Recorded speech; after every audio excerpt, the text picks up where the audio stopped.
Good morning. It's great to be back after 5 years at ASU to see how big the community has grown.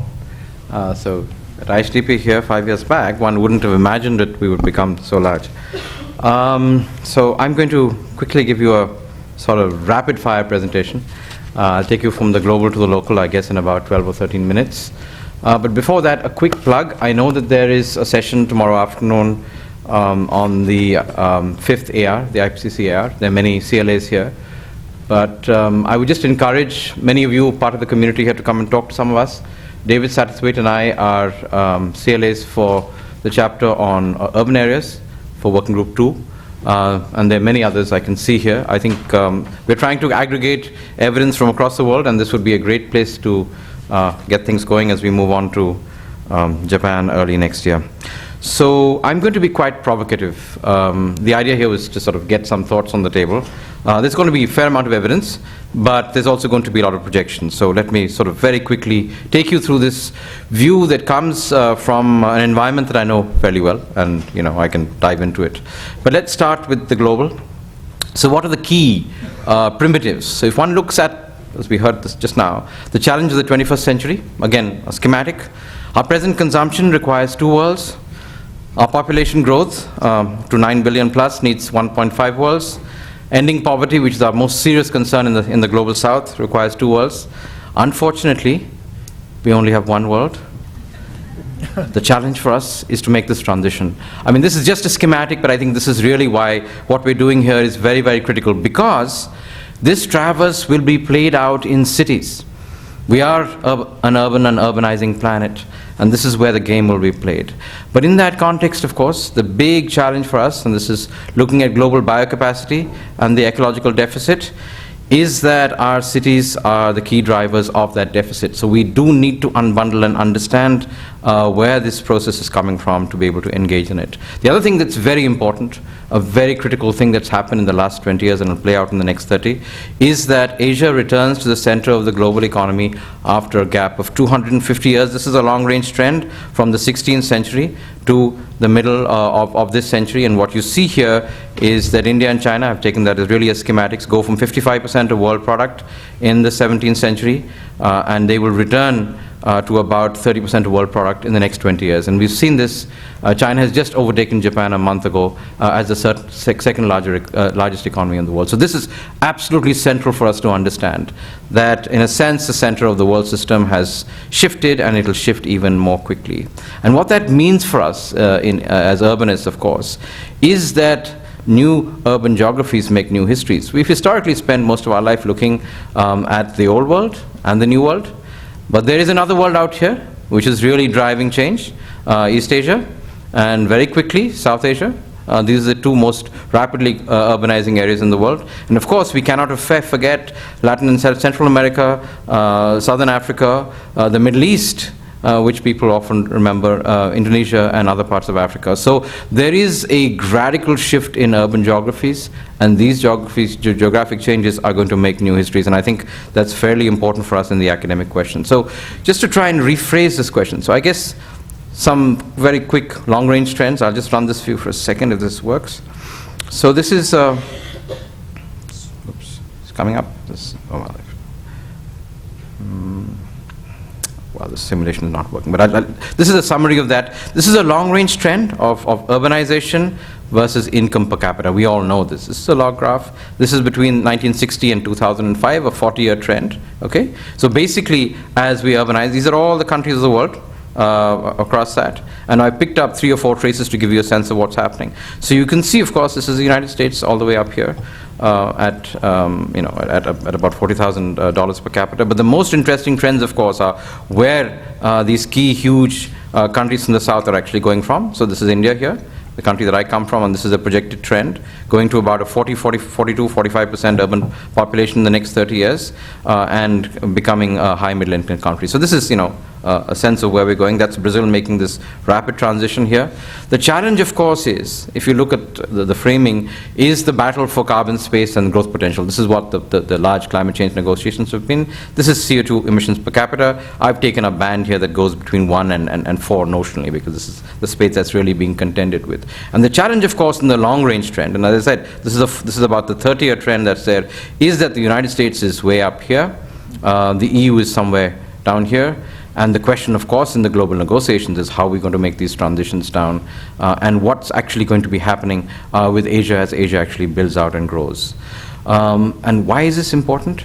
Because if you look again at the same thing that I started with, at the urban population and the CO2 emissions, this is what the trend looks like. And as I said, cities are critical to drive this, and we know, of course, that if we in Asia are going to go in the direction of the United States, not in East Asia, but the rest of the world is going to be in a fairly serious trouble, and that's, I guess, why we're going to be here. The question then is, what is the appropriate matrix? I mean, I've worked with CO2 for a long time. The CO2 is a pretty good indicator, but the ecological footprint, for all its limitations, because it brings in many other things, may be a good thing, and you can see here in this graph that they're fairly closely correlated, the CO2 emissions and the ecological footprint. So I'll move forward to try and reframe this in ecological footprint terms, because it seems a more holistic concept. It's easier to understand and explain to policymakers. So this is a plot which looks at income per capita, the same kind of thing on a log scale, versus the ecological footprint. So in a sense, the target that we're talking about is to come to this this line of 1 over a period of 100 years, very notionally. And this is what the long-range trends show us. So that is the United States here, okay? Making this, in spite of, this is the first oil shock, in spite of the oil shocks and all the other challenges we've had, the United States is way up there. This is what in a sense, Western Europe has done, or what the EU has done, in a very, very interesting transition over the last 15 years or so. The big question, of course, is where China is going to go. Is China going to make this traverse across this sort of ecological Kuznets curve and try and get here as its per capita incomes go into the $20,000 per dollar per capita? And of course, the fundamental opportunity that we see in South Asia is that we have the opportunity to actually tunnel through. We can actually leapfrog, primarily because we've been so incompetent in our development. We have so many poor people whose consumption is actually quite critical. But, and this is where the interesting story comes, it's not enough only to look at economics, urbanization and climate change. There's also a critical political dimension, that's people. So if you bring people into the equation, you get a very interesting other question here. So I've added here the Human Development Index and the ecological footprint. Fine. So in a sense, this is notionally the goal of let's say, of sustainability. You want an ecological footprint that's close to 1 and an HDI of 1. And the big question for us, I think, over the next 20 or 30 years is, where does China go? Can the United States make this transition? And one of the most critical questions I think here is, this transition is not a frictionless transition. If you want to reduce, you want to do a factor 4 or a factor 6 transition, there's going to be a welfare trade-off. This is what the fight about healthcare has been, the beginning of that. So you can imagine what the transition will be like if you want to transform your metabolism nationally. So the question that one has, and in a sense the framing question I'm trying to ask here, do we require a new form of urbanization? So the same plot, the ecological footprint at the bottom here, targeted 1, and this is the levels of urbanization. The challenge, of course, is obviously given that the way that the EU and the OECD have built up, it's almost impossible for you to de-urbanize. So that option is not impossible. Is not possible. The question then is, you have to radically restructure the way that cities function, the economy is managed, how consumption is dealt with, to actually be able to get closer to this graph. And of course, the differential challenge in Asia and parts of Latin America and Africa is how either for some countries the tunneling through is possible, or you're able to bend the curve as China is trying to do in its 11th plan period. So we really have to look at a fundamentally different way of organizing our economies, our urban life, etc. So just give you a sense of what's happening. And the momentum is really important to understand in Asia. So in India, we will add 300 million new people to our cities in the next 30 years. That's on top of the current 300 million. The challenge, of course, is that 70 million of these people are poor. we will have 3 of the 10 largest megacities in the world in 2031, and we'll have 75 other cities with a population of over 1 million. So this is going to be the second largest urbanization in history, after the Chinese one that's currently going on. So at one end, it'll create huge market opportunities, but it's also creating huge development challenges. And I think that's really what we're trying to deal with here in dealing with both adaptation and mitigation. So the only way for us to avoid complete systemic breakdown is the simultaneous transformation of both cities and villages. This is a very important thing to understand. You cannot look only at urban areas. You have to look at the connected ecosystems, the livelihoods around that. And this will require tremendous technical and social innovation. And the context, of course, is interesting here, because by 2030, we're going to be the largest integrated market in the world. The city that I come from, I mean, this is a projection, of course, will have an output size of about 300 billion in real 2008 prices. So these are not small, in both in terms of numbers or otherwise. So how does this play out? And I think the spatial dimension is very crucial. This is a 1971 situation for India. The blues are large cities of more than 5 million each. This color is the million cities, and just watch the simulation as it runs through. 1981, 1991, 2001, our last census, and this is our projection for the current census. So 2 very large mega regions building out of about 30 million here and about 20 million here. Another one, if you connect Kolkata and Dhaka here, almost 30 million. But the interesting thing is not 2011. The thing is 2021, and watch 2031. Okay? Now, this is just exponential growth. So, it's like this group has grown in the last 5 years. But look at the scale that we're talking about here. This is a mega urban region of about 45 million people. This actually might touch about 35 or 40 million people. It is in this context that we're talking about climate change and adaptation. So what are the risks? The risk for us, of course, on the East Coast is coastal flooding and extreme climate events. In the central area, it's semi-arid drought intensification and migration. In fact, the fundamental challenge to our cities is not LECS and sea level rise in the immediate period. It is drought.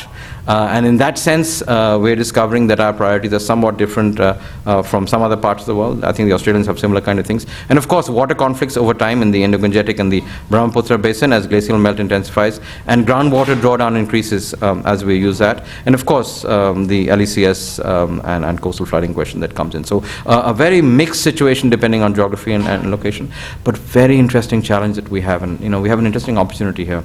India in 2001 had 5,000 urban centers, but it had over 500,000 villages. Okay? So we are on a track which is very different from when Europe and North America and in fact Latin America actually went from. So our opportunity really is that we have a tremendous decentralized settlement structure, and that is not changing over time. I mean, you may not be able to read this graph very well, but basically this is a long-term trend from 1951 to 2001, and what we see is that our settlement structure is not changing very much. So we have a dramatic opportunity even in 2051 when our population peaks at 1.5 billion people, where I estimate that it will be probably the number of villages will not go down to less than about 0.35 million, and the number of urban areas will probably not go up to more than about 30,000. So we have a highly decentralized structure. What does that mean? That means the structure of both production and consumption matches the way the production and consumption systems of the mid-21st century are going to be going. They're network-based systems. They're based on renewable energy. We know that renewable energy is not centralized. It's diffused. It's in 3 dimensions and across space. Similarly, when you have to manage water at the margins, it's about decentralized management across the landscape. So we actually have a tremendous opportunity in India and in South Asia. This is true for Pakistan, Bangladesh, Nepal, Sri Lanka, etc., of actually going to a completely different economic metabolism. But this also means a radically different look at how jobs and livelihoods are structured. So for us, mitigation is nice, but adaptation is necessary. That's where people are coming with. And who are the people who are most at risk? Slum and squatter migrant populations, industrial informal sectors. I'll just run through very quickly, just to give you a sense of the challenge that we have. Our challenge is at the moment to keep the floor moving upwards. So the bulk of our people, especially in the largest city of our country, are extremely poor. We have about 7 million people in this city. This is how they live, typically. And if I would use a single indicator of vulnerability, we have 500,000 people in the city of Mumbai who defecate in the open. So if you're talking about environmental risk, this is really the bottom line as far as that's concerned. So when we're talking about adaptation, the critical thing for us is really to move the floor up, because if you're able to reduce vulnerability, you're able to reduce risk. So urban vulnerability is concentrated for us in poor households, at buildings in locations of high risk, and of course in the lifeline infrastructure that sometimes doesn't work. And of course, as we know historically, unless we deal with the basic entitlements, services, and quality of life, the question of dealing with mitigation becomes something that's less and less interesting in the political space. Let me give you a quick example. Simulation from work we did in 2005, one of the most rapidly growing cities in South Asia, called Surat. These are a lot of industries located in the area. This is a quick simulation of surge, and this is what happened in 2006. Okay, so this is a sense of the future. Fine, so we knew what was happening. We actually simulated this. We knew the areas that are most vulnerable. The challenge, of course, in real life, in the kind of density that we're looking at, is adaptation is difficult. It takes time to implement, even if you have the knowledge. And the challenge there, of course, is political and institutional and less technical, because that's really where the challenges actually work with. So I'm going to skip these slides, but basically the key question that I'm trying to outline here is that the question of sufficiency is also important in our societies as we become so the key thing for us, and I'll just sort of situate that politically, is for us in the mid-2030s, the primary outcomes we're looking at is the first non-negotiable is reduce poverty and inequality. And the second thing, of course, is social transformation, enabling the emancipation of hundreds of millions of people who are socially and economically deprived, and of course dealing with gender parity. So environmental sustainability has to be situated in that context. You cannot take it without that, because if you do, it has no water, it will actually have no political space. And the first three that I've outlined there have to be situated in actually having a functional, inclusive and integrated economy, because it is in some senses the growth that's providing us a little bit of the political and economic space that makes this possible. And eventually that has to fall within a political frame that works. So what are the core challenges we deal with? The first challenge is transformation of an unsustainable biomass-based economy to become more equitable, productive, eco-efficient and resilient. We're moving from becoming an agrarian to an urban culture over a period of 50 years. So you have to give attention to the agrarian element of this. You cannot forget where the ecological services come. We have to transform our industrial ecologies from linear to resource-conserving cyclic processes. So this is the opportunity to actually jump shift, in a sense, 2 generations of technologies. And the way that we're doing that with, let's say, cellular phones, where we're selling about 10 million phones a month in India, is an example of where we can make that thing. We have to also reverse, and this is a very tricky one, reverse the livelihood shift from industrial employment back to sustainable ecological services. The traditional mode of development, where you go from agrarian to industrial to post-industrial, as China is doing, is something that India is not actually working with. We have a service sector-led development. And of course, for us, we need to use the knowledge economy to spread access and to enable benefits. And this is a fundamentally different way of actually looking at how development will work. So in conclusion, our tunneling through, which is I think both important to ourselves and the rest of the world, will be driven by urban innovation. Vulnerability contributes most to overall risk as far as we're concerned, and hence there's been a very strong shift, both politically and otherwise, from mitigation towards adaptation, because people are increasingly realizing that this is really the most crucial question for us. Mitigation is absolutely important for us in the world, but adaptation comes first. It needs to be grounded in our institutional, sociocultural and political realities, otherwise it will not have traction. And it's best implemented by mainstreaming climate change, adaptation and mitigation processes into ongoing national urban renewal and hazard mitigation programs. So we have the programs in place. The question is how to bring them together, because of siloing and a whole range of questions. And to respond in a sense to one of the questions that came here, is you need a multi-level climate adaptation and mitigation framework that actually works literally from the household, because consumption happens at the household level, all the way up through the neighborhood, to the city, to the state, to the federal level. And of course, because we're talking now about a global public good, there is the big question of how the negotiations and the carbon space, as far as that's concerned, is going to be dealt with. But finally, because I've been a practitioner for a lot of my life, apart from being an academic, the key question is to get things done. So we need to get a number of programs on the ground to go out and actually do this stuff. And it doesn't matter if it's not perfect in the beginning, but it has to learn. And there are many people in this room who've actually done that. And I'll just show you as a closing thing, one of our best kept secrets. This is a very quick story of a small development, which started in 1968 on a degraded coastal plateau in southern India. This is exactly how it looked in 1968. This is how it was, real erosion. This was a universal transship called Orville that was established in 1968. It's based on a revolutionary plan. It took us 20 years to start restoring the ecosystem. So that's where you started with. Remember this slide here. This is what it was like. 20 years later, this is what it started coming to. And this is a crucial question in my experience of dealing with urban sustainability. We have to invert the process of planning. We traditionally build the cities first and then look for the ecological services. We have to invert that process. We have to be able to enable the delivery of the ecological services and situate the settlements and the economic processes in the interstitial basis. And then 40 years later, we started building the city. So the critical things in this, I guess, is, and that's the heart of the city in some senses. The critical thing in this is it takes time. You have to be very patient. You have to have the long view, and you have to start very practically. It took years to get the ecological services going. But once you work with nature, there are lots of possibilities that emerge. So I'll stop there. Thank you very much. Thank you very much. Very interesting presentation. Thank you. So I will allow for one quick questions because Aromar has given a lot of details and important information for this session.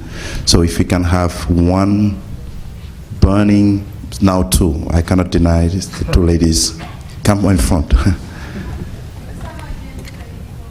Yeah. Take it there, or you can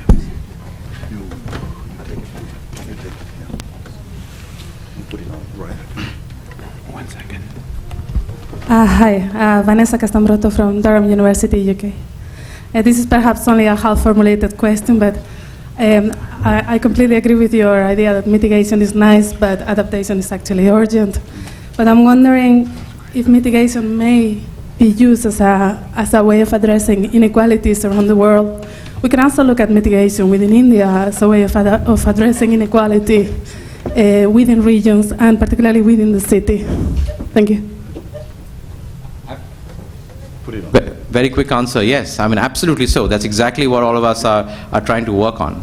And that's where the convergence is most challenging and difficult to do that. But it requires a change in mindset. Mm-hmm. I'm Patty Romero Lancao from NCAR, but from Mexico too.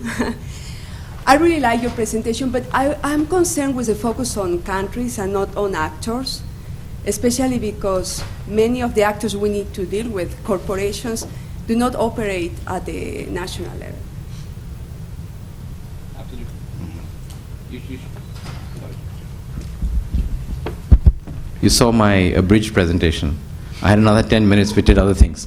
But yes, absolutely so. Especially in the context of globalization, other actors that do not have, one of the critical questions, I think, in terms of global governance is not only how the global commons are dealt with, and carbon is only one of the, let's say, numerous or currencies in the global commons, it's also how the global financial system actually functions. Because that's where a lot of the driving force is actually coming from. And the global financial system is backed by a whole range of transnational entities. And we do not have a system of governance which actually controls things, or at least responds to things at that level, and that's absolutely crucial. My own read on this is that there is a conflict brewing there. Basically, if China is not able to negotiate that Kuznets curve, if the United States is not able to do a factor 4 or factor 6 transition, we have a serious resource, and of course the world is running out of water, in our parts of the world at least. We have a serious resource conflict that's brewing. And if that conflict takes an ugly turn, I think one of the emergent things that may come from that is actually a global framework for governing institutions that act in some places but derive their capital and their power from somewhere else. But we don't have something in that places yet. Excellent. Thank you, Aromar. So we welcome Dr. Robert Sanchez to give us his presentation.